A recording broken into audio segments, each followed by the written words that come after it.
जय माता दी दोस्तों, आज हम आपको नवरात्रि के तीसरे दिन माँ दुर्गा के तीसरे स्वरूप माँ चंद्रघंटा की पावन कथा सुनाने जा रहे हैं। माता चंद्रघंटा का रूप अलौकिक है। माता के मस्तक पर अर्ध चंद्रमा विराजमान है, जिस कारण ही इन्हें चंद्रघंटा के नाम से पुकारा जाता है। स्वर्ण की भांति चमकीला माता का शरीर 10 भुजाओं वाला है। अस्त्र शस्त्र से सुशोभित मैया सिंह पर सवार हैं। पूरी विधि विधान से चंद्रघंटा माता की पूजा करने और कथा का पाठ करने से शरीर के सभी रोग, दुख, कष्ट आदि दूर हो सकते हैं। चंद्रघंटा माँ का पसंदीदा रंग लाल। चंद्रघंटा माँ का पसंदीदा फूल गुलाब और कमल। चंद्रघंटा माँ का पसंदीदा भोग दूध की खीर, दूध से बनी मिठाई। नवरात्रि के तीसरे दिन पूजा के समय ये कथा सुनने से माँ दुर्गा की आप पर कृपा बनी रहेगी। आज चैत्र नवरात्रि का तीसरा दिन है। इस दिन विशेष रूप से माँ चंद्रघंटा की पूजा की जाती है। माना जाता है कि जो भी व्यक्ति माँ चंद्रघंटा की पूरी श्रद्धा भक्ति से आराधना करता है वह पराक्रमी और निर्भय हो जाता है। आइए विस्तार से जानते हैं माँ चंद्रघंटा की कथा के बारे में। चैत्र नवरात्रि शुरू हो चुके हैं और आज नवरात्रि का तीसरा दिन जो माँ चंद्रघंटा को समर्पित माना जाता है। इनके माथे पर अर्धचंद्र सुशोभित हैं, इसलिए इन्हें चंद्रघंटा कहा गया है।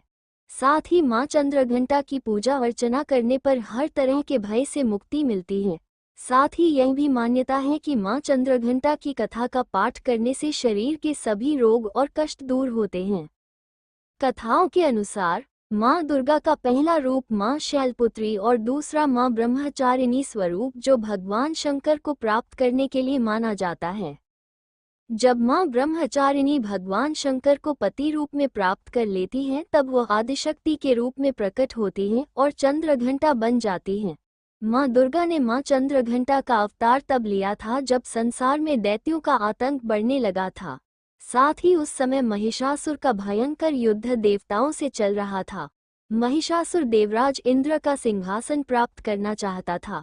वह स्वर्गलोक पर राज करने की इच्छा पूरी करने के लिए ये युद्ध कर रहा था। जब देवताओं को महिषासुर की इच्छा का पता चला तो वे परेशान हो गए और भगवान ब्रह्मा, विष्णु और महेश के सामने पहुंचे।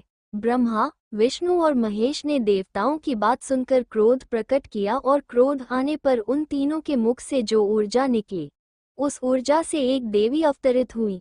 उस देवी को भगवान शंकर ने अपना त्रिशूल, भगवान विष्णु ने अपना चक्र, इंद्र ने अपना घंटा, सूर्य ने अपना तेज और तलवार और सिंह प्रदान किया।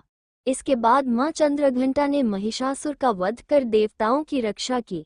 इस तरह ये कथा समाप्त होती है।